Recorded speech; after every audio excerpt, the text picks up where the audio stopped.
Ramzan special దివ్య ఖుర్ఆన్ ఒకటో పారా 1వ సూరా నుండి 2వ సూరా 141 వరకు.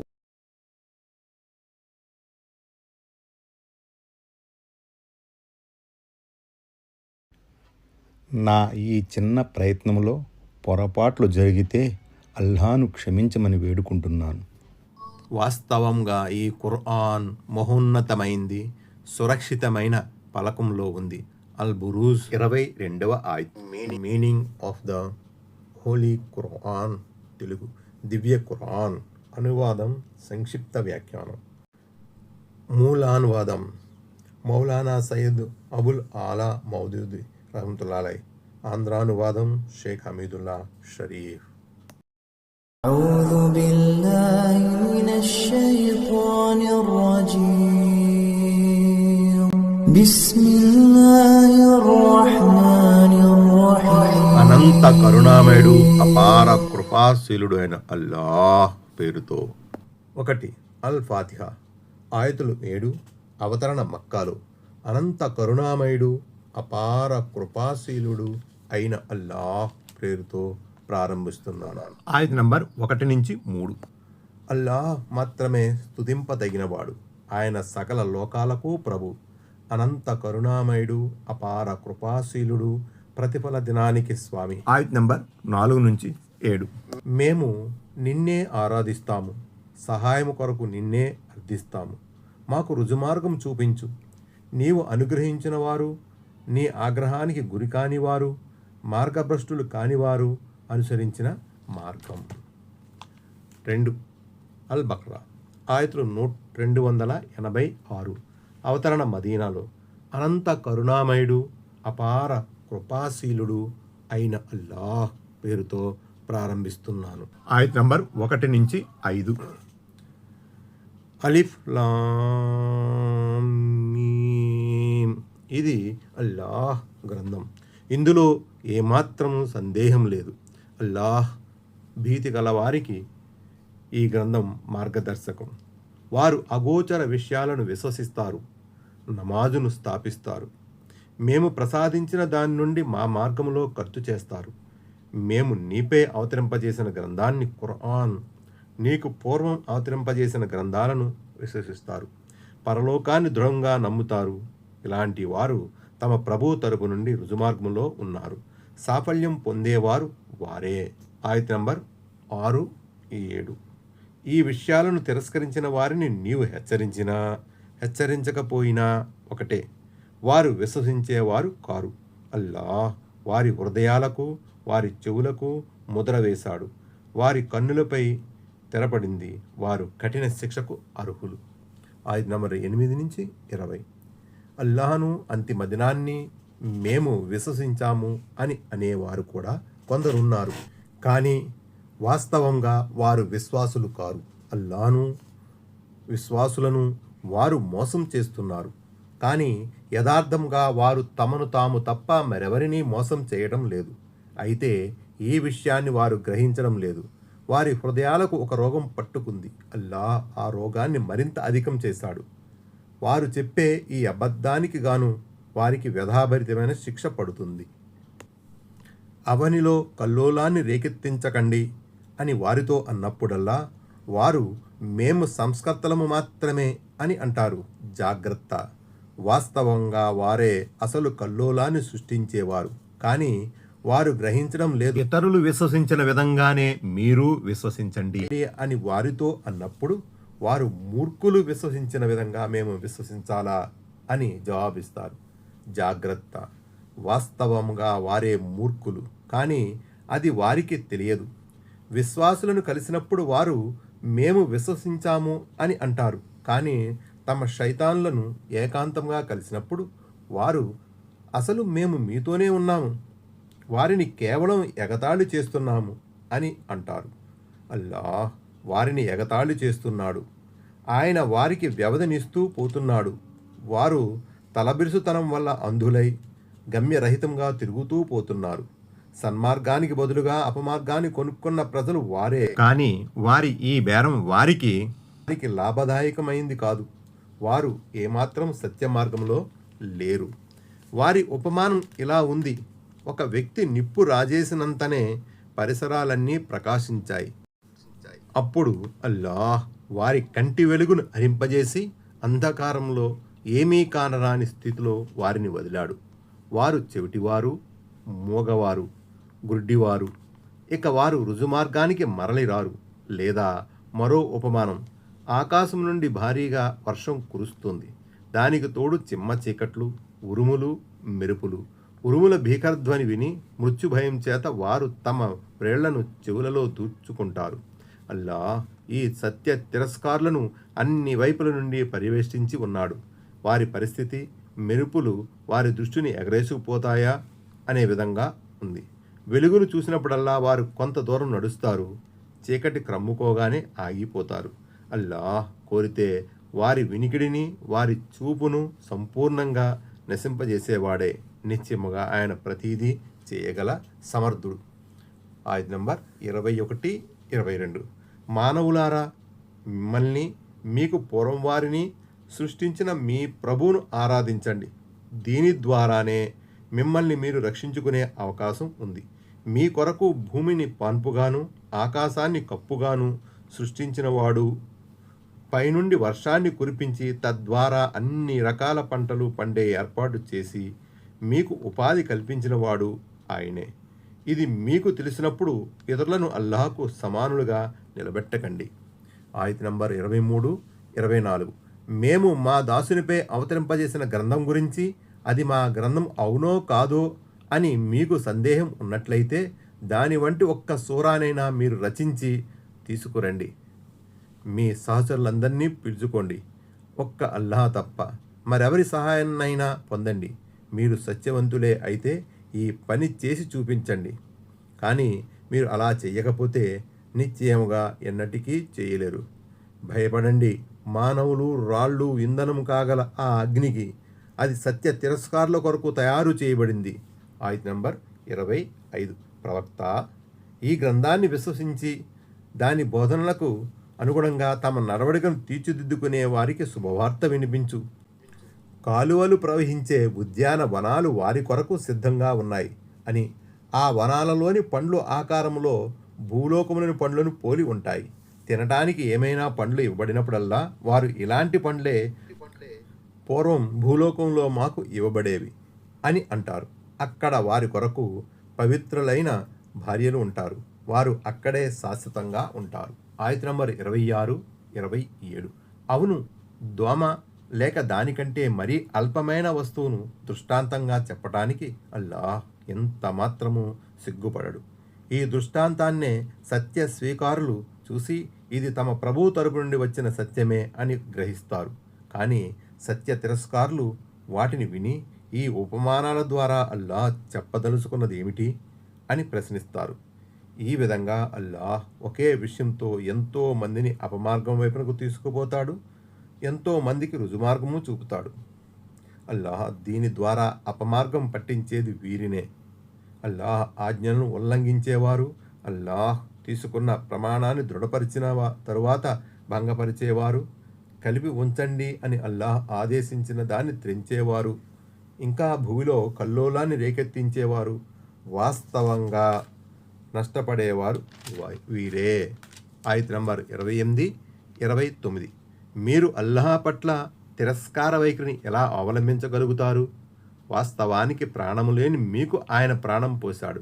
మళ్ళీ మీ ప్రాణాన్ని తీసేది ఆయనే. తిరిగి మిమ్మల్ని బ్రతికించేది ఆయనే. చివరకు మీరంతా ఆయన వద్దకే మరలిపోతారు.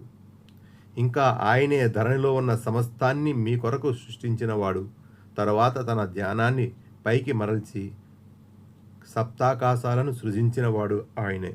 ప్రతి విషయము క్షుణ్ణంగా తెలిసినవాడు ఆయనే. ఆయత నంబర్ 30 నుంచి 33. ఈ సంఘటనను జ్ఞాపకం తెచ్చుకో. నేను భూమిలో ఒక ప్రతినిధిని సృష్టించబోతున్నాను అని నీ ప్రభు తన దూతలతో అన్నప్పుడు వారు భూ వ్యవస్థను అస్తవ్యస్తం చేసి రక్తం చిందించేవాడిని నియమించబోతున్నావా ప్రభు? మేము నీ స్తోత్రం చేస్తూ నీ గొప్పతనాన్ని కొనియాడుతూ మీ పవిత్ర నామం స్మరిస్తూనే ఉన్నాము కదా అని విన్నవించుకుంటున్నారు. దానికి అల్లాహ్, మీకు తెలియనివన్నీ నాకు తెలుసు అని సమాధానం పలికాడు. తరువాత అల్లా ఆదం అలైహిస్సలాంకు అన్ని వస్తువుల పేర్లు నేర్పాడు. వాటిని దూతలకు చూపించి ప్రతినిధి నియామకం సంక్షోభంకి దారితీస్తుంది అనే మీ అభిప్రాయం నిజమైతే వీటి పేర్లు కాస్త నాకు చెప్పండి అని అల్లాహ్ వారిని అడిగాడు. వారు కడు వినమ్రులై ఇలా అన్నారు, ప్రభు, దోషరహితుడవు నీవు తెలిపినది తప్ప మరేమీ తెలియదు. వాస్తవంగా సర్వము తెలిసినవాడవు, సర్వాన్ని అర్థం చేసుకోగలవాడవు నీవే. అప్పుడు అల్లా ఆదం అలైహిస్సలాంతో ఈ వస్తువుల పేర్లును నీవు వారికి తెలుపు అన్నాడు. ఆదం అలైహిస్సలాం వాటి పేర్లన్నీ తెలుపగా అల్లాహ్ ఇలా ప్రకటించాడు, భూమి ఆకాశాల్లో మీకు గోప్యంగా ఉన్న సత్యాలన్నీ నాకు తెలుసని, మీరు ప్రకటించేవి మీరు దాచేవి అన్నీ నాకు తెలుసని నేను మీకు చెప్పలేదా? ఆయత్ నంబర్ 34.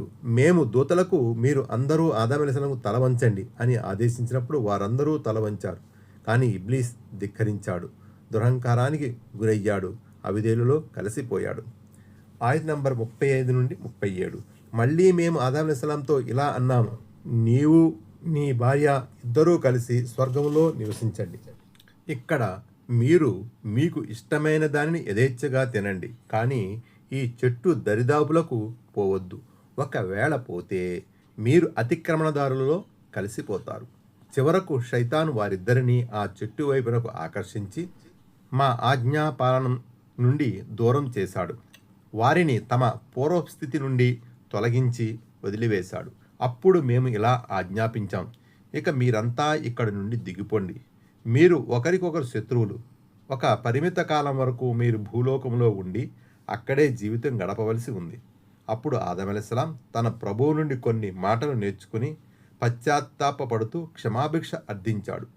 అతని ప్రభువు అతని వేడుకోలును మన్నించాడు, ఎందుకంటే ఆయన అమితంగా క్షమించేవాడు, కనికరించేవాడును. ఆయత్ నంబర్ 38, 39. మేము ఇలా తెలిపాము, మీరంతా ఇక్కడి నుండి దిగిపోండి. ఇకపై నా తరపు నుండి ఏదైనా ఉపదేశం మీ వద్దకు వచ్చినప్పుడు నా ఈ ఉపదేశాన్ని అనుసరించే వారికి ఏ విధమైన భయం కానీ విచారం కానీ కలిగే అవకాశం ఉండదు. దానిని స్వీకరించడానికి నిరాకరించేవారు, మా ఆయుధులను అసత్యాలను తృణీకరించేవారు నరకాగ్నిలోకి పోతారు. అక్కడ వారు శాశ్వతంగా ఉంటారు. ఆయత్ నంబర్ 40 నుండి 46. ఇశ్రాయేలు వంశీయులారా, నేను మీకు ప్రసాదించిన కానుకను గురించి ఆలోచించండి. మీరు నాతో చేసిన వాగ్దానం నెరవేర్చండి, నేను మీతో చేసిన వాగ్దానం నెరవేరుస్తాను. నాకు మాత్రమే మీరు భయపడండి. నేను ఇప్పుడు పంపిన గ్రంథాన్ని విశ్వసించండి. ఇది వరకే మీ వద్ద ఉన్న దివ్య గ్రంథాన్ని అది ధృవీకరిస్తుంది కనుక మీరే అందరికంటే ముందు దానిని తిరస్కరించేవారు అవకండి. అల్పధరకు నా ఆయుధలను అమ్మకండి. నా ఆగ్రహానికి భయపడండి. సత్యాన్ని అసత్యంతో కలిపి దానిని కలగాబులం చేయకండి. బుద్ధిపూర్వకంగా సత్యాన్ని కప్పిపుచ్చే ప్రయత్నం చేయకండి. నమాజును స్థాపించండి, జకాతు ఇవ్వండి. నా సాన్నిధ్యంలో వినమ్రులై తల వంచేవారితో పాటు మీరు వినమ్రులై తల వంచండి. సన్మార్గాన్ని అవలంబించండి అని మీరు ఇతరులకైతే ఉపదేశిస్తారు, కానీ మిమ్మల్ని మీరు మర్చిపోతారేమిటి? వాస్తవానికి మీరు ధర్మగ్రంథ పారాయణం చేస్తారు, అయినా మీరు బుద్ధిని బొత్తిగా ఉపయోగించరేమిటి? సహనం ద్వారా, నమాజు ద్వారా సహాయం పొందండి. నిస్సందేహంగా నమాజు కష్టతరమైన కార్యం, కానీ అల్లాహకు విధేయులైన దాసులకు అది ఎంత మాత్రమూ కష్టము కాదు. వారు తాము ఎట్టకేలకు తమ ప్రభువును కలుసుకోవలసి ఉందని, ఆయన వైపునికే మరలిపోవలసి ఉందని నమ్ముతారు. ఆయత్ నంబరు 47 నుంచి 48. ఇశ్రాయేలు వంశీలారా, నేను మీకు చేసిన మహోపకారాన్ని, మిమ్మల్ని ప్రపంచంలోని జాతుల్లోకెల్లా ఘనత కల ఒక జాతిగా ఆదరించిన విషయాన్ని గుర్తుకు తెచ్చుకోండి. ఎవరు ఎవరికి ఏమాత్రము తోడ్పడలేని, ఎవరి సిఫారసు అంగీకరించబడని, పరిహారము తీసుకుని ఎవరిని విడుదల చేయని, అపరాధులకు సహాయం ఎక్కడి నుండి లభించని ఆ దినానికి మీరు భయపడండి. ఆయత్ నంబర్ 49. ఫిరౌన్ ప్రజల బానిసత్వం నుండి మేము మీకు విముక్తి కలిగించిన సందర్భాన్ని జ్ఞాపకం తెచ్చుకోండి. వారు మిమ్మల్ని ఘోర హింసకు గురి చేసేవారు. మీ కుమారులను వధించి మీ కుమార్తెలను సజీవంగా విడిచిపెట్టేవారు. ఇందులో మీ ప్రభు తరపు నుండి మీకు కఠిన పరీక్ష ఉండినది. ఆయత్ నంబర్ 50. సముద్రాన్ని చీల్చి మేము మీకు మార్గం ఏర్పాటు చేసిన సంఘటనను గుర్తుకు తెచ్చుకోండి. ఆ తరువాత దాని నుండి మిమ్మల్ని సురక్షితంగా ఆవలి ఒడ్డుకు చేరవేశాము. మీ కళ్ళ ముందే ఫిరోన్ ప్రజలను మేము అందులో ముంచి వేశాము. ఆయత్ నెంబర్ 51 నుండి 52. మేము మూసా అలైహిస్సలాంను 40 రేయింబవళ్ల నిర్ణీత కాలం వరకు పిలుచుకున్నప్పుడు మీరు అతను లేకపోవడం చూసి ఆవుదూడను ఆరాధ్య దైవంగా చేసుకున్నారు. ఆ విధంగా మీరు ఘోర దురాచారానికి పాల్పడ్డారు. అయినప్పటికీ మీరు కృతజ్ఞులవుతారేమో అని మేము మిమ్మల్ని క్షమించాము. 53 ఆయతు. గుర్తుకు తెచ్చుకోండి, ఈ ఘోర పాతకంలో మీరు మునిగి ఉన్నప్పుడు మీరు రుజుమార్గం పొందగలందులకు మేము మూసా అలైహిస్సలాంకు గ్రంథాన్ని గీటురాయిని ప్రసాదించాము. ఆయత్ నెంబర్ 54. జ్ఞాపకం తెచ్చుకోండి, అల్లాహ్ ప్రసాదించిన ఈ కానుకతో తిరిగి వచ్చిన మూసా అలైహిస్సలాం తన జాతి ప్రజలతో ఇలా అన్నాడు: జనులారా, ఆవు దూడను ఆరాధ్య దైవంగా ఎన్నుకొని మీకు మీరే అన్యాయం చేసుకున్నారు. కనుక పశ్చాత్తాపంతో క్షమాభిక్ష కొరకు మీరు మీ సృష్టికర్తను వేడుకోండి. మీలోని ఘోర పాతకులను సంహరించండి. మీ సృష్టికర్త దృష్టిలో ఇదే మీకు అత్యంత శ్రేయస్కరమైనది. అప్పుడు మీ సృష్టికర్త మీ పశ్చాత్తాపాన్ని ఆమోదించాడు. ఆయన ఎక్కువగా క్షమించేవాడు, అమితంగా కరుణించేవాడు. ఆయత్ నెంబర్ 55, 56. మూసా అలైహిస్సలాంతో మీరు అన్న మాటలను జ్ఞప్తికి తెచ్చుకోండి. మూసా అలైహిస్సలాం, మేము అల్లాహను నీతో మాట్లాడుతూ ఉండగా కళ్ళారా చూడనంతవరకు నీ మాటలను ఎంత మాత్రమూ విశ్వసించము. అదే సమయంలో మీరు చూస్తూ ఉండగానే ఒక భయంకరమైన పిడుగు మీపై పడింది. మీరంతా నిర్జీవులై నేల కొరిగారు. మళ్ళీ మేము ప్రాణం పోసి మిమ్మల్ని లేపాము. కనీసం ఈ ఉపకారం తర్వాతైనా మీరు కృతజ్ఞత చూపుతారేమో అని. ఆయత్ నెంబర్ 57. మేము మీపై మేఘాల ఛాయను కల్పించాం. సల్వాన్లను మీ కొరకు ఆహారంగా దించి మేము మీకు ప్రసాదించిన వాటిలో పరిశుద్ధము అయిన వస్తువులను తినండి అని చెప్పాము. అయినప్పటికీ మీ పూర్వీకులు మా ఆజ్ఞలను ఉల్లంఘించారు. అయితే వారు మాకు ఏమాత్రమూ అన్యాయం చేయలేదు, తమకు తామే అన్యాయం చేసుకున్నారు. ఆయత్ నంబర్ 58 నుంచి 59. గుర్తుకు తెచ్చుకోండి, మేము మీతో ఇలా అన్నాము: మీ ముందు ఉన్న ఈ నగరములో ప్రవేశించండి. అక్కడ ఉండే పంటలను మీ ఇష్టానుసారం తృప్తిగా తినండి. కానీ వినమ్రులై తల వంచుతూ నగర ద్వారములో ప్రవేశించాలి. హిత్తతున్ అంటూ ముందుకు సాగిపోవాలి. అప్పుడు మేము మీరు చేసిన తప్పులను మన్నిస్తాము, సజ్జనులను అత్యధికంగా అనుగ్రహిస్తాము. కానీ దుర్మార్గులు మేము వారితో అన్న మాటలను సమూలంగా మార్చివేశారు. కనుక దుర్మార్గం చేసిన వారిపై మేము ఆకాశం నుండి ఆపదను దింపాము. ఇది వారు చూపుతూ వచ్చిన అవిధేయతలకు శిక్ష. ఆయత్ నంబర్ 60. జ్ఞాపకం తెచ్చుకోండి, మూసా అలైహిస్సలాం తన ప్రజల కొరకు నీటి కోసం ప్రార్థించినప్పుడు మేము నీవు ఆ కొండరాతిని నీ చేతికర్రతో కొట్టు అని ఆదేశించాం. తదనుగుణంగా కొండరాయి నుండి 12 ఊటలు పెళ్ళుబికాయి. ప్రతి తెగవారు తమ నీరు త్రాగే స్థలాన్ని కనుగొన్నారు. అప్పుడు వారికి ఈ విధంగా ఆదేశించబడింది: అల్లాహ్ మీకు ప్రసాదించిన దానిని తినండి, త్రాగండి, కానీ ధరణిపై కల్లోలం రేకెత్తిస్తూ తిరగకండి. ఆయత్ నంబర్ 61. మీరు మూసా అలైహిస్సలాంకు చేసిన ఫిర్యాదును జ్ఞాపకం తెచ్చుకోండి. ఒకే రకమైన భోజనాన్ని మేము భరించలేకుండా ఉన్నాము. భూమిలో ఉత్పత్తి అయ్యే ఆకుకూరలు, కూరగాయలు, గోధుమలు, వెల్లుల్లి, ఉల్లిపాయలు, పప్పు దినుసులు మొదలైనవి మా కొరకు పండించు అని నీవు నీ ప్రభువును ప్రార్థించు. అప్పుడు మూసా అలైహిస్సలాం ఇలా అడిగారు: శ్రేష్టమైన దానికి బదులుగా నీచమైన దానిని కోరుకుంటున్నారా? సరే, మంచిది. ఏదో ఒక పట్టణానికి మీరంతా తరలిపోండి. అక్కడ మీరు కోరేదంతా దొరుకుతుంది. చివరకు వారు తీవ్ర అవమానానికి, పరాభవానికి, దురవస్థకు, దుర్భర దారిద్ర్యానికి గురయ్యారు. ఇంకా వారు అల్లాహ్ ఆగ్రహానికి అర్హులయ్యారు. అదంతా వారు అల్లాహ్ ఆయుతులను తిరస్కరించిన దాని ఫలితం, ప్రవక్తలను అన్యాయంగా చంపిన దాని ఫలం, అల్లాహ్ పట్ల అవిధేయత చూపిన దాని పరిణామం, షరియత్ హద్దులను మాటికి అతిక్రమించే దాని పర్యవసానం. ఆయత్ నంబర్ 62. అరేబియా ప్రవక్త ముహమ్మద్ సల్లల్లాహు అలైహి వసల్లంను విశ్వసించేవారు కానీ, యూదులు కానీ, క్రైస్తవులు కానీ, సాబియీలు కానీ ఎవరైనా సరే అల్లాహను అంతిమ దినాన్ని విశ్వసించి మంచి పనులు చేసిన వారికి నిస్సందేహంగా వారి ప్రభువు వద్ద మంచి ప్రతిఫలం ఉంది. వారికి ఏ విధమైన భయం కానీ విచారం కానీ కలిగే అవకాశం లేదు.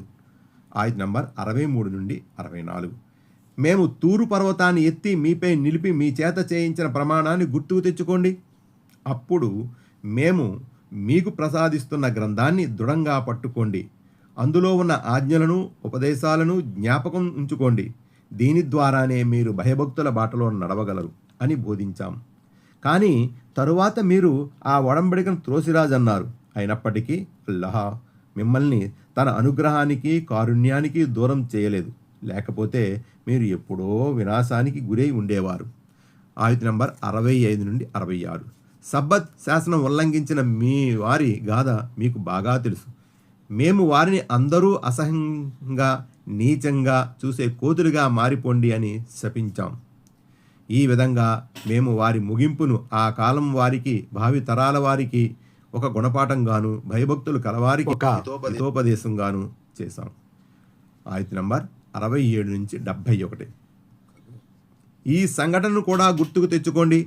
మూసా అలైహిస్సలాం తన జాతి వారితో అల్లాహ్ మిమ్మల్ని ఒక గోవును బలిగా ఇవ్వండి అని ఆజ్ఞాపిస్తున్నాడు అని అన్నప్పుడు వారు మాతో నీవు పరిహాసమాడుతున్నావా అని బదులు పలికారు. అవివేకుల మాదిరిగా నేను మాట్లాడకుండా నన్ను రక్షించు అని అల్లాహను శరణు వేడుకుంటున్నాను అని మూసా అలైహిస్సలాం అన్నాడు. అప్పుడు వారు సరే ఆ ఆవును గురించి వివరంగా మాకు చెప్పు అని నీవు నీ ప్రభువును అడుగు అని మూసా అలైహిస్సలాం కోరారు. అతను ఇలా సమాధానం చెప్పాడు, అది ముసలిది కాదు, లేగదూడా కాదు, మధ్య వయసులో ఉన్న ఆవు అయి ఉండాలి అని అల్లాహ్ అంటున్నాడు. కనుక ఆజ్ఞాపించిన విధంగా చెయ్యండి. వారు ఇంకా అడిగారు, దాని రంగు ఏదై ఉండాలో నీ ప్రభువును అడిగి మాకు చెప్పు. మూసా అలైహిస్సలాం అది మెరిసే పసుపు వన్ని కలిగి చూసేవారికి మనోహరంగా కనిపించాలి అని అల్లాహ్ ఆజ్ఞ అని వారికి తెలిపాడు. మళ్ళీ వారు ఇలా అడిగారు, అసలు ఏ విధమైన ఆవు కావాలో నీ ప్రభువును అడిగి మాకు స్పష్టంగా తెలుపు. దానిని నిర్ణయించడంలో మాకు సందేహం కలిగింది. అల్లాహ్ కోరితే మేము దానిని కనుగొంటాం. మూసా అలైహిస్సలాం అది ఏ కృషి చేయనిదై, భూమి దున్ననిదై, మూట లాగనిదై, ఏ లోపము లేనిదై, పరిపూర్ణ ఆరోగ్యం కలిగినదై ఉండాలి అని అల్లాహ్ అంటున్నాడు అని వారికి జవాబు చెప్పాడు. అర్థమైంది, నీవు ఇప్పుడు సరైన గుర్తులు చెప్పావు అని వారు పలికారు. అప్పుడు వారు ఆవుని బలి ఇచ్చారు. లేకపోతే వారు అలా చేసేవారు కాదు. ఆయత్ నంబర్ 72 నుంచి 74. మరొక సంఘటన కూడా మీరు గుర్తుకు తెచ్చుకోండి. మీరు ఒక వ్యక్తిని హత్య చేశారు. దానిని గురించి మీలో మీరు వాదులాడుకుంటూ హత్యా నేరాన్ని ఒకళ్ళపై నొకళ్ళు మోపుకోవటం ప్రారంభించారు. కానీ మీరు గుప్తంగా ఉంచుతున్న దానిని బట్టబయలు చేయడానికై అల్లాహ్ నిర్ణయం చేశాడు. కనుక మేము హతుని శవాన్ని దాని ఒక భాగంతో కొట్టండి అని వారిని ఆజ్ఞాపించాం. చూడండి, మృతులను అల్లాహ్ ఎలా బ్రతికిస్తాడో, మీరు అర్థం చేసుకోవాలని తన సూచనలు మీకు ఎలా చూపుతాడో. కానీ ఈ సూచనలను చూసిన తర్వాత కూడా మీ హృదయాలు కఠినమైపోయాయి. పాషాణాల మాదిరిగా కాదు, వాటికంటే కూడా కఠినమైపోయాయి. ఎందుకంటే రాళ్లలో కొన్నింటి నుండి సెలయేళ్లు ప్రవహిస్తాయి, కొన్ని పగలగా వాటి నుండి నీరు చిమ్ముతుంది, మరికొన్ని అల్లాహకు భయపడి కంపించి నేల కొరుగుతాయి. జాగ్రత్త, మీరు చేస్తున్నదంతా అల్లాహకు తెలియకుండా లేదు. ఆయత్ నంబర్ 75 నుంచి 82. ముస్లింలారా, వారు మీ సందేశాన్ని విశ్వసిస్తారనే ఇంకా మీరు ఆశిస్తున్నారా? వాస్తవానికి వారిలోని ఒక వర్గానికి అల్లాహ్ ప్రవచనం విని బాగా అర్థం చేసుకుంటేనే బుద్ధిపూర్వకంగా దానిని తారుమారు చేసే అలవాటు ఉంది. ప్రవక్త ముహమ్మద్ సల్లల్లాహు అలైహి వసల్లంను విశ్వసించిన వారిని వారు కలిసినప్పుడు మేము ఆయనను విశ్వసించాము అని అంటారు. కానీ వారు ఏకాంతంగా ఒకరినొకరు కలిసినప్పుడు నీకేమైనా బుద్ధి ఉందా? అల్లాహ్ మీకు స్పష్టం చేసిన విషయాలను వారి ముందు ఎందుకు వెల్లడి చేస్తారు? మీ ప్రభు సమక్షంలో మీకు వ్యతిరేకంగా వాటిని నిదర్శనాలుగా వారు వినియోగించటానికా అని అంటారు. వారు దాచేదంతా, వెల్లడి చేసేదంతా అల్లాహకు తెలిసిన వారికి నిజంగానే తెలియదా? వారిలో నిరక్షరాస్యుల వర్గం మరొకటి ఉంది. వారికి గ్రంథజ్ఞానం ఎంత మాత్రమూ లేదు. లేనిపోని ఆశలను కోరికలను పెంచుకుని కేవలం ఒట్టి ఊహలతో జీవిస్తూ పోతున్నారు. షరియత్ గ్రంథాన్ని స్వహస్తాలతో రచించి తద్వారా తుచ్చ ప్రయోజనం పొందే నిమిత్తం ఇది అల్లాహ్ వద్ద నుండి వచ్చింది అని ప్రజలకు చెప్పేవారికి వినాశం తప్పదు. వారి ఈ స్వహస్త లిఖిత రచన కూడా వారి వినాశానికి దారి తీస్తుంది. వారి ఈ సంపాదన కూడా వారి సర్వనాశనానికి కారణభూతం అవుతుంది. ఇంకా వారు నరకజ్వాలలు మమ్మల్ని ఏమాత్రం ముట్టుకోవు, ఒకవేళ మాకు శిక్ష పడినప్పటికీ అది కేవలం కొన్ని రోజులు మాత్రమే అని అంటారు. వారిని అడగండి, అల్లాహ్ నుండి మీరేమన్నా వాగ్దానం పొందారా? ఆయన దాన్ని భంగం చేయలేకపోవటానికి లేక అల్లాహ్ బాధ్యత వహించినట్లు మీకు తెలియని విషయాలను మీరు అల్లాహకు ఆపాదించి చెబుతున్నారా? అసలు నరకాగ్ని మిమ్మల్ని ఎందుకు ముట్టుకోదు? పాపం సంపాదించి పాపజాలంలోనే ఇరుక్కుపోయేవారు నరకవాసులు. వారు నరకంలోనే శాశ్వతంగా ఉంటారు. విశ్వసించి మంచి పనులు చేసేవారే స్వర్గవాసులు. వారు స్వర్గంలోనే శాశ్వతంగా ఉంటారు. ఆయత్ నెంబర్ 83 నుంచి 86. మేము ఇశ్రాయేలు సంతానం నుండి మరొక వాగ్దానం తీసుకున్నాం, దానిని కూడా జ్ఞాపకం తెచ్చుకోండి. అల్లాహ్ను తప్ప మరెవరిని ఆరాధించకూడదు. తల్లిదండ్రులను, బంధువులను, అనాథులను, నిరుపేదలను ఆదరించాలి. ప్రజలను సౌహృదయంతో పలుకరించాలి. నమాజును స్థాపించాలి. జకాత్ ఇవ్వాలి.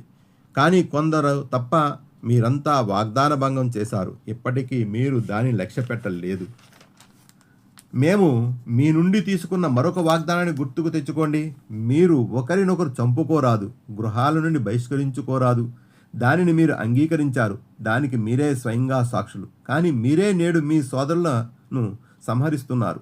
మీలోని ఒక వర్గం వారిని మీరు వారి ఇండ్ల నుండి బహిష్కరిస్తున్నారు. దౌర్జన్యంగా, అన్యాయంగా మీరు వారికి వ్యతిరేకంగా ముఠాలను కడుతున్నారు. వారు మీ వద్దకు యుద్ధ ఖైదీలుగా వచ్చినప్పుడు వారి విమోచన ధనం విషయంలో మీరు బేరం చేస్తున్నారు. అసలు మీరు వారిని ఇండ్ల నుండి బహిష్కరించడమే అధర్మం. మీరు దైవ గ్రంథంలోని ఒక భాగాన్ని విశ్వసించి మరొక భాగాన్ని తిరస్కరిస్తారా? మీలో ఇలా చేసేవారిని ఇహలోక జీవితంలో ఘోర అవమానానికి, పరలోకంలో తీవ్రమైన బాధకు గురి చేయడం తప్ప మరొక శిక్ష ఏముంటుంది? మీ చేష్టలు అల్లాహకు తెలియకుండా లేవు. జాగ్రత్త! పరలోకాన్ని విక్రయించి దానికి బదులుగా ప్రాపంచిక జీవితాన్ని కొనుక్కున్నవారు వీరే. కనుక వారికి పడే శిక్ష తగ్గదు, వారికి ఏ సహాయము లభించదు. ఆయత్ నెంబర్ 87 నుంచి 90. మేము మూసా అలైహిస్సలాంకు దివ్య గ్రంథం ప్రసాదించాం. అతని తరువాత వరుసగా ప్రవక్తలను పంపాం. చివరకు మరియం కుమారుని ఈసా అలైహిస్సలాంకు స్పష్టమైన సూచనలు ఇచ్చి పంపాం. పరిశుద్ధాత్మ ద్వారా అతనికి సహాయం చేశాం. మీ మనోవాంఛలకు ప్రతికూలంగా ఉన్న దానిని తీసుకుని ఏ ప్రవక్త అయినా మీ వద్దకు వచ్చినప్పుడు మీరు ఆయన పట్ల తలబిరుసుతనముతో ప్రవర్తించారు. కొందరిని తిరస్కరించారు, మరికొందరిని చంపారు. ఇదేమి వైఖరి? వారు మా హృదయాలు సురక్షితంగా ఉన్నాయి అని అంటారు. కాదు, అది నిజం కాదు. అసలు విషయం ఏమిటంటే వారి అవిశ్వాస వైఖరి కారణంగా అల్లాహ్ వారిని శపించాడు. కనుక వారు విశ్వసించడం అనేది కాని పని. అల్లాహ్ నుండి వారి వద్దకు ఇప్పుడు వచ్చిన గ్రంథం పట్ల వారి ప్రవర్తన ఎలా ఉంది? వారి వద్ద పూర్వం నుండి ఉన్న దైవ గ్రంథాన్ని ఈ గ్రంథం ధృవీకరిస్తున్నప్పటికీ దీని రాకకు ముందు అవిశ్వాసులపై విజయం ప్రసాదించు అని వారు ప్రార్థిస్తూ వచ్చినప్పటికీ తీరా అది వచ్చిన తరువాత వారు దానిని గుర్తించి కూడా తిరస్కరించారు. అటువంటి తిరస్కారులపై అల్లాహ్ శాపం అవతరించుగాక. తమ హృదయాలను తృప్తిపరచడానికి వారు అనుసరించే మార్గం ఎంత నీచమైనది. అల్లాహ్ తన ఇష్టానుసారం తన దాసులలోని ఒకరిపై తన అనుగ్రహం అవతరింపజేశాడనే ద్వేషం వల్ల వారు అల్లాహ్ పంపిన ఆ ఉపదేశాలను తిరస్కరిస్తున్నారు. కనుక వారు ఆగ్రహంపై ఆగ్రహానికి గురి అయ్యారు. ఇటువంటి అవిశ్వాసులకు తీవ్ర పరాభంతో కూడిన శిక్ష పడుతుంది. ఆయత్ నంబర్ 91 నుండి 93. వారితో అల్లాహ్ అవతరింపజేసిన దాన్ని విశ్వసించండి అని అన్నప్పుడు మా ఇశ్రాయేలు వంశంలోని వారి వద్దకు వచ్చిన దాన్ని మాత్రమే మేము విశ్వసిస్తాము అని అంటారు. తమ గ్రంథం కానిటువంటి ప్రతి దానిని అది సత్యమైనప్పటికీ వారి వద్ద పూర్వం నుండి ఉన్న దానిని అది ధృవీకరిస్తున్నప్పటికీ వారు దానిని తిరస్కరిస్తారు. సరే, వారిని ఇలా అడుగు, మీ వద్దకు వచ్చిన దానినే మీరు మనఃపూర్వకంగా విశ్వసించేవారే అయితే ఇంతకు పూర్వం ఇశ్రాయేలు వంశంలో పుట్టిన అల్లాహ్ ప్రవక్తలను ఎందుకు హత్య చేస్తూ వచ్చారు? ఎంత స్పష్టంగా ఉన్న సూచనలను మూసా అలైహిస్సలాం మీ వద్దకు తీసుకువచ్చాడు. అతను కొంచెం అటు పోగానే మీరు ఆవు దూడను ఆరాధ్యదైవంగా చేసుకున్నారు. ఎంత దుర్మార్గులు మీరు! మేము తూరు పర్వతాన్ని ఎత్తి మీపై నిలిపి మీతో చేయించిన ప్రమాణాన్ని కూడా గుర్తుకు తెచ్చుకోండి. మేము మీకు చేస్తున్న ఉపదేశాలను స్థిరంగా పాటించండి, జాగ్రత్తగా వినండి అని మేము నొక్కి చెప్పాము. మీ పూర్వీకులు మేము విన్నాము కానీ శిరసాహ వంచేది లేదు అని చెప్పారు. అసత్యారాధనల వల్ల వారి హృదయాలు ఆవుదూడ మీది ప్రేమతో నిండిపోయాయి. ముహమ్మద్ సల్లల్లాహు అలైహి వసల్లం వారితో ఇలా చెప్పు, మీరు విశ్వాసులే అయితే ఈ చెడు చేష్టలను చేయండి అని ఆదేశించే మీ ఈ విశ్వాసం చాలా విచిత్రమైంది. ఆయత్ నంబర్ 94 నుండి 96. ఇంకా వారిని ఇలా అడుగు, ఒకవేళ అల్లాహ్ వద్ద పరలోక నివాసం మానవులందరికీ కాక కేవలం మీకు మాత్రమే ప్రత్యేకించబడితే మీరు మీ ఈ అభిప్రాయంలో సత్యవంతులే అయితే మీరు మరణాన్ని తప్పక కోరాలి. వారు ఎప్పటికీ మరణాన్ని కోరరు అనే విషయాన్ని నమ్ము. ఎందుకంటే వారు స్వహస్తాలతో సంపాదించి అక్కడకు పంపిన దాని కారణంగా వారు అక్కడికి వెళ్ళడానికి ఇష్టపడరు. ఈ దుర్మార్గుల మనస్తత్వం అల్లాహ్కు బాగా తెలుసు. జీవితం పట్ల అందరికంటే ఎక్కువ వ్యామోహం వీరిలోనే ఉందని విషయం నీవు గ్రహిస్తావు. ఈ విషయంలో వారు ముష్టికులనే మించిపోయారు. వారిలోని ఒక్కొక్క వ్యక్తి ఏదో ఒక విధంగా 1000 సంవత్సరాలు బ్రతకాలని కోరుకుంటాడు. కానీ దీర్ఘాయుర్దాయం వారిని శిక్ష నుండి ఎంతమాత్రమూ తప్పించలేదు. వారు ఏ పనులు చేస్తున్నారో వాటిని అల్లాహ్ చూస్తూనే ఉన్నాడు. ఆయత్ నంబర్ 97 నుండి 98. ప్రవక్త వారితో ఇంకెలా చెప్పు, జిబ్రీల్ అలైహిస్సలాం పట్ల విరోధం ఉన్న ప్రతివాడు ఈ యథార్థాన్ని గ్రహించాలి. అల్లాహ్ ఆజ్ఞతోనే అతను ఈ ఖురాన్ను నీ హృదయ పలకంపై అవతరింపజేశాడు. పూర్వం వచ్చిన అన్ని గ్రంథాలను అది ధృవీకరిస్తుంది, అవి నిజమని బలపరుస్తుంది. విశ్వసించే వారికి అది హితోపదేశం, సాఫల్యం సిద్ధిస్తుందని తెలిపే శుభవార్త. జిబ్రీల్ అలైహిస్సలాం పట్ల వారికున్న విరోధానికి కారణం ఇదే.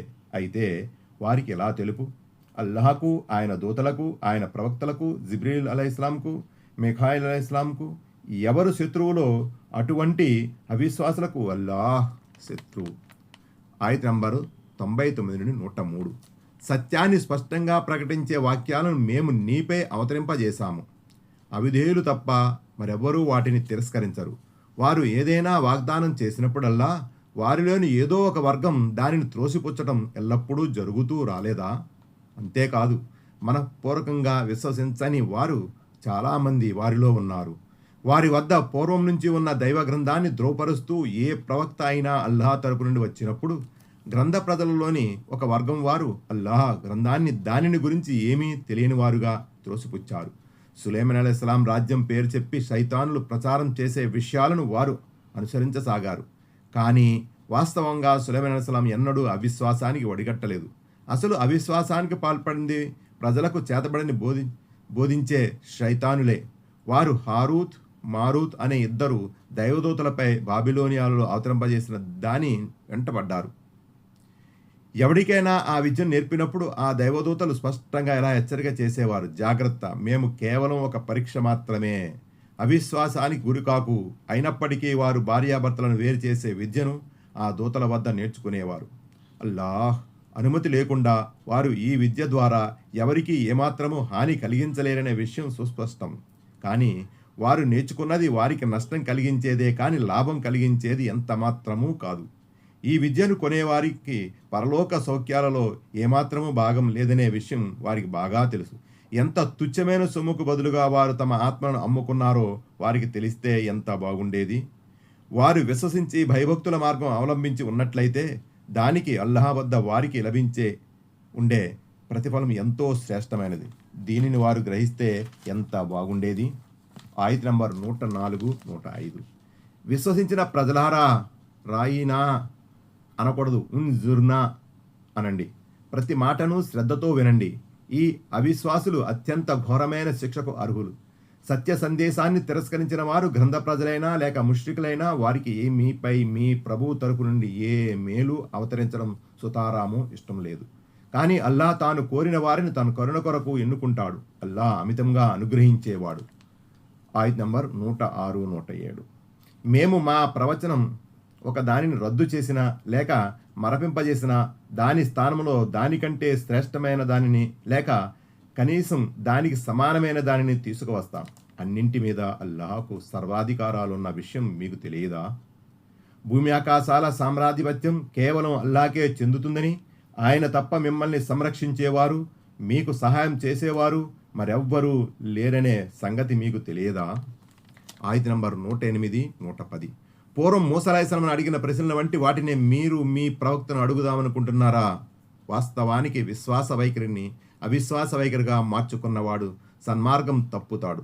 గ్రంథ ప్రజలలోని పలువురు మిమ్మల్ని ఏదో ఒక విధంగా విశ్వాస మార్గం నుండి మరల్చి మళ్ళీ అవిశ్వాస మార్గం వైపుకు తీసుకుపోదామని కోరుతున్నారు. సత్యం వారికి సుస్పష్టమైనప్పటికీ వారి ఈ కోరికకు కారణం వారి మనసులలో ఉన్న అసూయ. అయితే అల్లాహ్ తన తీర్పును అమలుపరిచే వరకు మీరు సహించి వారిని క్షమించండి. మీరు నిశ్చింతగా ఉండండి. అల్లాహ్కు అన్నింటి మీద సర్వాధికారాలు ఉన్నాయి.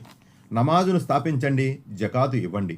మీ భవిష్యత్తు కోసం మీరు చేసి ముందుగా పంపించే సత్కార్యాలను మీరు అల్లాహ్ వద్ద చూస్తారు.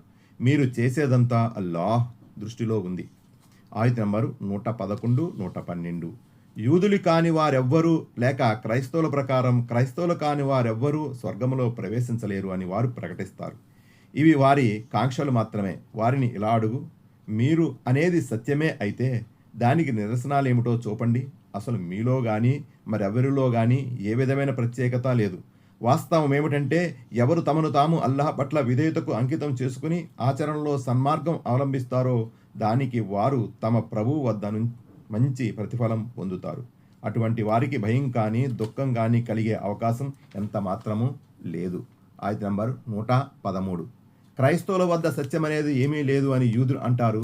యూదుల వద్ద సత్యం అనేది ఏమీ లేదని క్రైస్తవులు అంటారు. కానీ వారు ఉభయులు చదివేది దైవ గ్రంథమే. గ్రంథజ్ఞానం లేని వాళ్ళు కూడా ఇదే విధంగా ప్రగల్భాలు పలుకుతారు.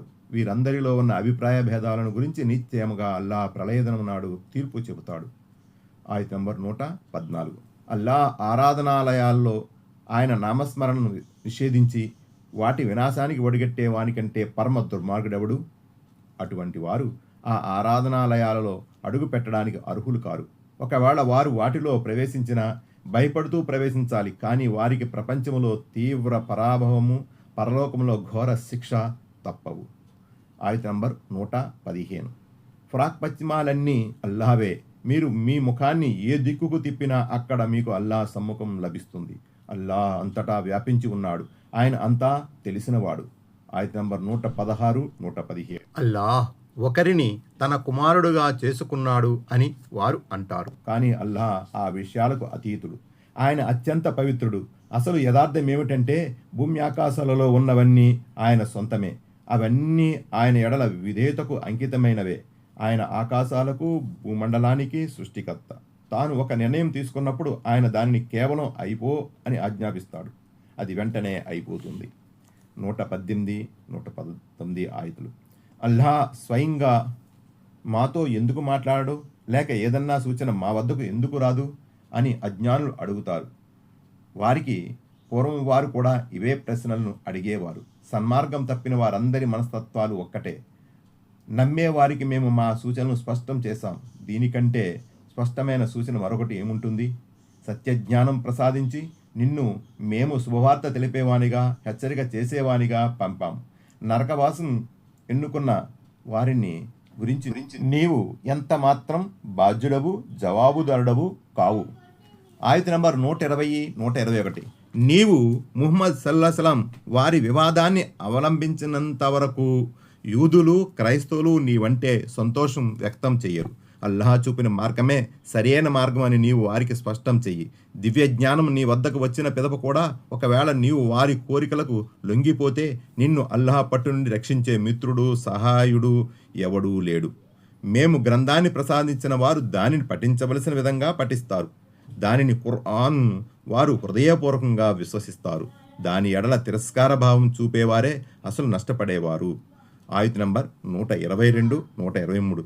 ఇశ్రాయేలు వంశీయులారా, నేను మీకు ప్రసాదించిన అనుగ్రహాన్ని జ్ఞాపకం చెయ్యండి. ప్రపంచంలోని అన్ని జాతుల కంటే మిమ్మల్ని నేను ఒక అత్యుత్తమమైన జాతిగా ఆదరించాను. భయపడండి ఆ దినానికి. ఆనాడు ఎవరికి ఏమాత్రమూ ఉపయోగపడరు.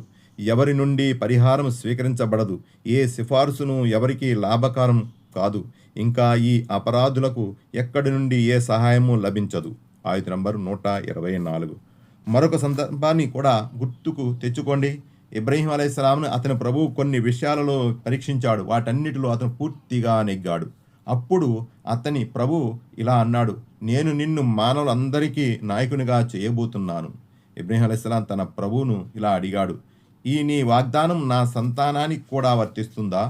అప్పుడు అల్లాహ్, నా వాగ్దానం దుర్మార్గులైన వారికి వర్తించదు అని సమాధానం చెప్పాడు. ఆయత నంబర్ 125. ఈ గృహం కాబా మేము మానవులందరికీ కేంద్రంగాను శాంతి నిలయముగాను చేశాం. ఇబ్రహీం అలైహిస్సలాం ఆరాధన కొరకు నిలబడిన ప్రదేశాన్ని శాశ్వతమైన నమాజు స్థలంగా చేసుకోవలసిందని ప్రజలను మేము ఆదేశించాం. ఇంకా నా ఈ గృహాన్ని దానికి ప్రదక్షిణ చేసేవారి కొరకు, దానిలో ఎతేకాఫ్ పాటించేవారి కొరకు, రుకు సజ్దాలు చేసేవారి కొరకు పరిశుద్ధంగా ఉంచవలసిందని ఇబ్రహీం అలైహిస్సలాంను, ఇస్మాయిల్ అలైహిస్సలాంను నిర్దేశించాం. ఆయత నంబర్ 126. ఆ తరువాత ఇబ్రహీం అలైహిస్సలాం అల్లాహ్ను ఇలా అర్థించాడు, ప్రభు, ఈ నగరాన్ని సుఖవంతుల నగరం చెయ్యి. ఈ నగర వాసులలో అల్లాహ్ను, పరలోకాన్ని విశ్వసించే వారికి అన్ని రకాల పండ్లు ఫలాలు ఆహారంగా ప్రసాదించు. అప్పుడు అతని ప్రభు ఇలా జవాబు పలికాడు, విశ్వసించని వారికి కూడా ఇహలోకపు తాత్కాలిక జీవిత అవసరాలను ప్రసాదిస్తాను, కానీ చివరకు వారిని నరకయాతన వైపుకు ఈడుస్తాను. అది అత్యంత దుర్భరమైన నివాస స్థలం. ఆయత నంబర్ 127 నుండి 129. ఇబ్రహీం అలైహిస్సలాం, ఇస్మాయిల్ అలైహిస్సలాం ఈ ఇంటి గోడలను ఎత్తేటప్పుడు ఈ విధంగా ప్రార్థించేవారు, ఓ మా ప్రభు, మా ఈ సేవను నీవు దయతో స్వీకరించు. నీవు అందరి మొరలు ఆలకించేవాడవు, అన్నీ తెలిసినవాడవు. ప్రభు, మా ఇద్దరిని నీకు విధేయులుగా చేసుకో. పూర్తిగా నీ విధేయతకి అంకితమయ్యే ఒక జాతిని మా సంతతి నుండి ఆవిర్భవింపచేయి. నీ ఆరాధనా రీతులను మాకు తెలుపు, మా తప్పులను మన్నించు.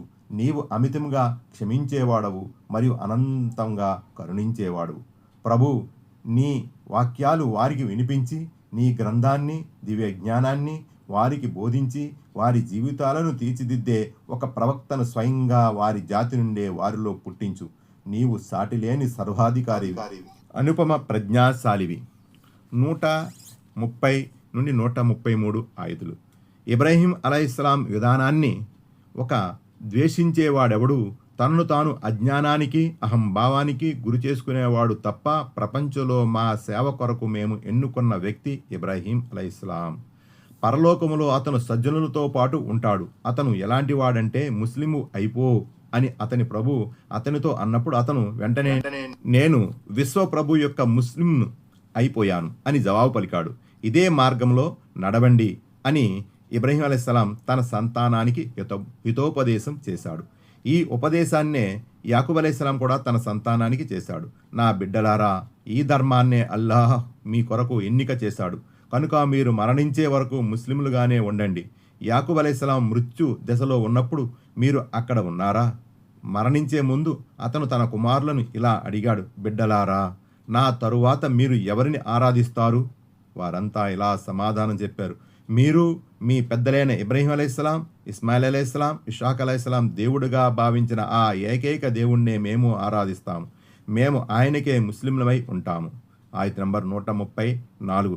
వారంతా గతించిన ఒక సంఘం. వారు సంపాదించింది వారిది, మీరు సంపాదించేది మీది. వారు చేసేదాన్ని గురించి మిమ్మల్ని అడగడం జరగదు. ఆయత నంబర్ 135, 136. యూదులుగా మారితేనే రుజుమార్గం లభిస్తుంది అని యూదులు అంటారు. క్రైస్తవులుగా మారితేనే ధర్మ మార్గం పొందగలుగుతారు అని క్రైస్తవులు అంటారు.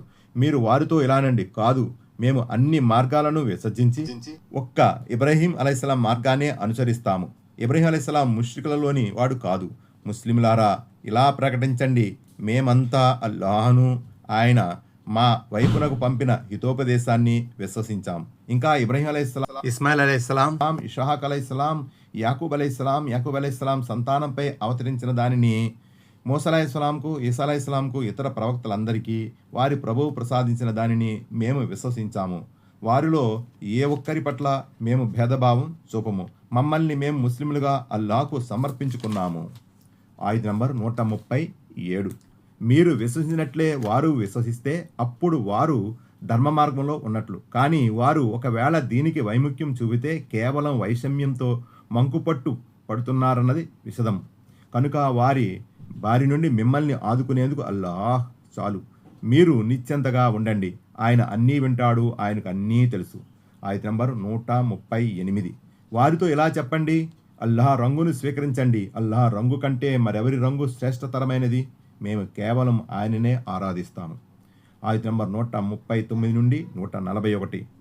ప్రవక్త వారితో ఇలా అను, అల్లాహ్ విషయంలో మీరు మాతో వాదులాడుతారా? వాస్తవానికి ఆయనే మాకు ప్రభువు, మీకు ప్రభు. మా కర్మలు మాకు, మీ కర్మలు మీకు. మేమైతే మా దాస్యాన్ని కేవలం అల్లాహకే ప్రత్యేకం చేసుకున్నాం. లేకపోతే ఇబ్రాహీం అలైహిస్సలాం, ఇస్మాయిల్ అలైహిస్సలాం, ఇస్హాక్ అలైహిస్సలాం, యాకూబ్ అలైహిస్సలాం సంతానము. వీరంతా యూదులని లేక క్రైస్తవులని మీరు అంటారా? ఇలా అడుగు. మీకు బాగా తెలుసా లేక అల్లాహ్ అప్పగించిన సాక్ష్యాన్ని దాచే వ్యక్తి కంటే పరమ దుర్మార్గుడు ఎవడు? మీ చేష్టలను అల్లాహ్ గమనించకుండా ఉండలేదు. వారంతా గతించిన ఒక సంఘం. వారి సంపాదన వారిది, మీ సంపాదన మీది. వారి కర్మల గురించి మిమ్మల్ని ప్రశ్నించడం సంభవించదు.